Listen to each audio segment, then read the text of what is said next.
Okay, so pasok na raw tayo mga kaitsubero. Halika na. Wow. Ganda. Okay.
Yung bahay sa Rizal namin ay kami na ang 4th generation. Ang unang may-ari nun ay si Andres Quijada. Kaya kami naman ay 7 magkakapatid.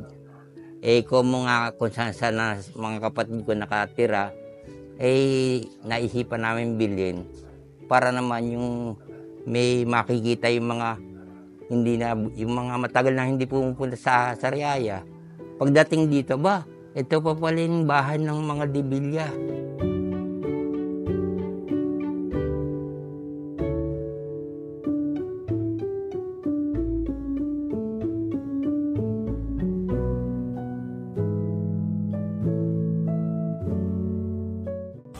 Okay, so pasok na raw tayo mga kaitsubero. Halika na. So house tour tayo. So ulitin ko lang, Andres Quijada. Ayan. Naitinayo 1922. Tao po. Siyempre binuksan pa natin yung gate. Hello sir. Patuloy naman sa inyong napakagandang bahay. Wow, hagdan pa lang. Ay, ang ganda naman dito. Wow. Ganda nito sir ah. Yan pa rin yan sir ano, walang binago dyan ano. Ang ganda.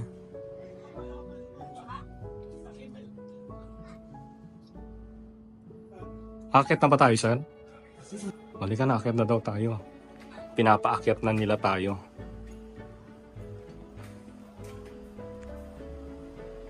Thank you. Napakaganda.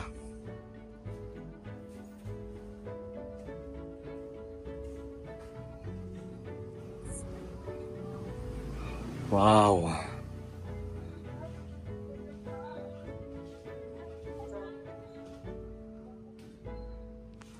Look at the painting oh. So itong mga painting na to original yan. Yan pa rin yun.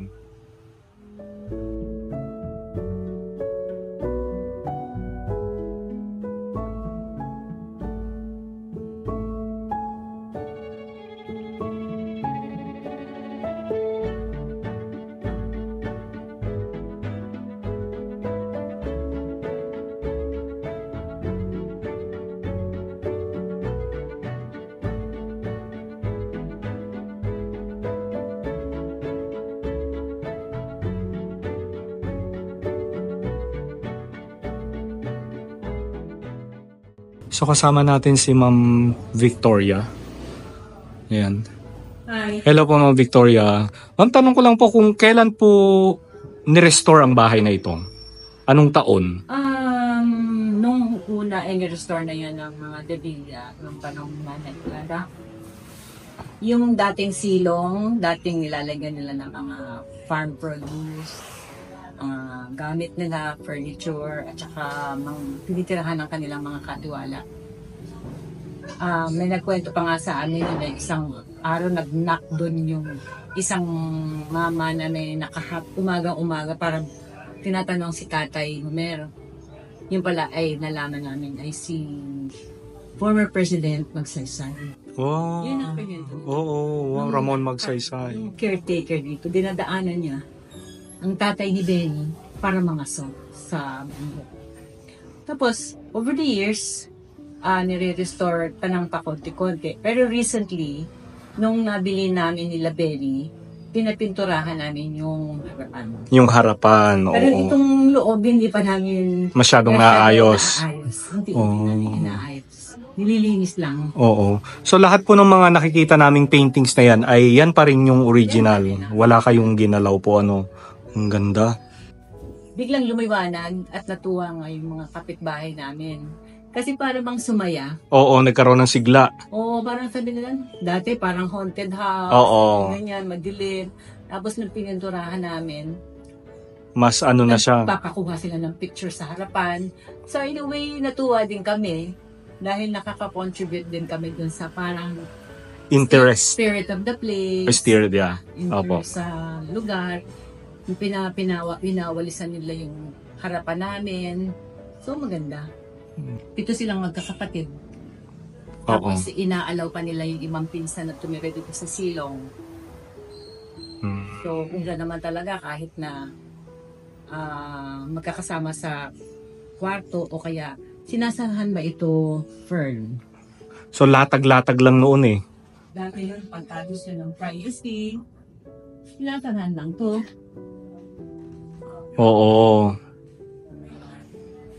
Di ba mga katsibero, napakaganda. Okay. Pwede din gawin ngayon. For example, kung gusto namin ipagamit sa mga ibang tao like bed and breakfast, ito, pwede nila. Oo. Pero as of now, wala pa kaming plan. So wala pa rin po kayong plano na i-open to sa public, pwedeng mag-tour ang mga tao? Wala pa. Pero in the future, mangyayari. Mangyayari yun. Oo. O, so tayo pa lang nauna. Namin masyadong madaming taong pumunta. O, limit lang. Kasi gusto namin bawasan ang weight dito sa taas. Oo. Dahil matanda na nga itong bahay, ayaw namin magbigay pa ng additional stress dun sa weight ng bahay. Oo, yes Yung po. nagkwento sa amin na yung ibang pampatibay ng haligi, ginamit ay bamboo. Ibang klase kasi ang bamboo nung una eh. Eh, nung nakita nga nung karpintero namin na nag-ayos ng mga pinto, may bamboo nga sa loob. Ah, galing. So yun talaga dagdag pampatibay ng... Oo, parang ano nila. Pero hindi naman para sa second floor. Oo. Sa first floor lang. Hmm, Yan na, na-prove namin na ganun nga. Ito yung painting. napakaganda. Wow. Pinapakita yung year. Wow, ganda. And it was Ah, ito. O, 1922. Oo. Hmm. Santa Margarita, kasi yun yung mga pangalan ng lolo Oo. nila. Santa Margarita, Margarita, Oo. Teo, at saka Andres. Nakita mo naman doon sa gate? Dito, Oo. Si Hada. Oo. Kaya nilagay nilang mga pictures ng santo, yung mga ninuno nila. Ninuno nila. Yes, Teo. Hmm. Ito Ang yung ganda. mga picture sa taas. Oo. Like dito sa may gitna, kinuha Oo. nila sa mga estampita. Stampita? Before, may mga nakukuha kapag nag-aaral ka ng katekismo. Oo, oo. Binibigyan pa ng mga prayer cards ng mga nagtuturo sa loob. Ano yung mga drawing ng mga angels. Oo. Inspiration from the estampita.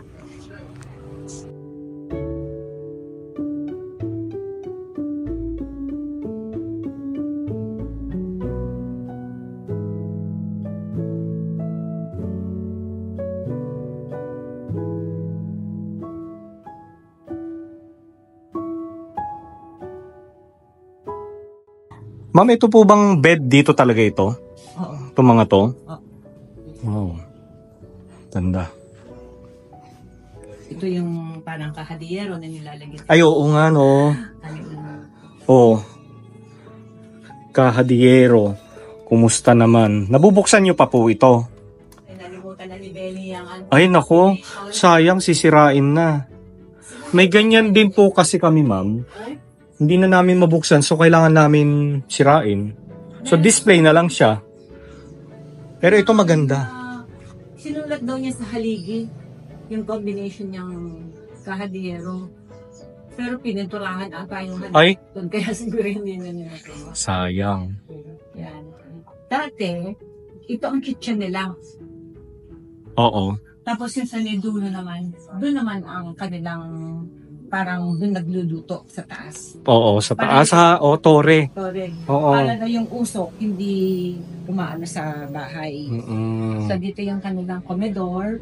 O, comedor, yes. Tapos, yung kitchen nila, dito sa taas. So, nasa taas yung kitchen. So, bakit ba nasa taas ang kitchen? Para yung usok, and so on, amoy. Napapunta na sa taas, diretso. Akit pa ba tayo? Hindi na. O, hindi na. Ginawa ng storage. Oo. So, hindi na tayo akit ha. Yan. Dati kasi pagka mga ganong pamilya na medyo nakakakuha ng konting income sa agriculture, meron silang mga tauhan galing sa baryo. Napasin ko din sa mga malalaking bahay, mag-represent din na parang feudal. Oo. Like yung class na iba ay nakahiwalay dun sa ganun. Kaya itong hagdanan na ito pababa, diyan dumadaan yung mga kasama sa bahay. O, mga kasambahay. Oo. Oo. Tapos, May sarili silang daanan. Oo. Tinitirahan na lang namin. Oo. At siguro yung sa silong ang pwede na. Pwede nyong iparent in the future. Para ma-maintain yung bahay. Ayun. Gusto naman namin na natitirahan doon. Oo, at least nagagamit. Yes, totoo po. Ang pinaka maganda daw na maintenance ng bahay ay yung swelas ng sapatos ng may-ari. Suwelas ng Kasi sapato. pag hindi natutuntungan ng may-ari, linubok mo, kinahan na yan. So, Ganun po ba yun? parang ano lang yun. Saying. Say. Oo. So, lahat po yung mga nakikita naming kagamitan dito, like ito, butaka. This is butaka lang. Sa kasi ni Benny. Okay, dinala lang po dito. Even yung mga chair po na yan, ma'am. Yan ay nabili lang namin sa mga taong na nagdadala ng furniture nila dito. Bago pa akong nakatid na pumupunta dito, may nag-aalok ba sa amin dyan sa labas? Oo. Dala-dala yung kanilang mga maliit na parador o Oo. itong ambassador chair. Ay, ang mura-mura. Mura lang. Oo, mga 2,500 and so on. Ang set na po ba yun? Set na yun. Talaga? Oo. Wow. Kaya Mura. sabi ko kay Benny, bigyan ko yung kaya. Paayos ko lang yung suliya. Oo, sulihiya, yes. So, nilagay ko na lang dyan. Oo. Pero hindi ito dati ang setup nila. Ito kung i-respect din namin ni Benny, yung dating ano at saka yung dating parang setup ng bahay. Para pag dumadating yung mga kaanak o so on, Naalala nila. Oo. Ayaw ko naman nagbagong-bago. Or totally babaguhin mo siya. Oo. Kahit na nga itong mga family pictures, sinasabi namin ito yung mga dating tinunda dito. At nahihirapan ako maghanap ng picture ng tatay niya. So may 1 or 2 pero hindi magandang i-frame. Kaya naisipan namin ni Benny na ipapaint. Oo. Papipaint na lang sketch. And then nilalagay namin somewhere para sabi mo, madali kami ito yung dito kami nakakuha ng itong bahay. 4th generation. Yun lang, parang ito yung contribution namin sa family ni Benny at contribution din namin sa community. Ayun. Maraming salamat po. Okay.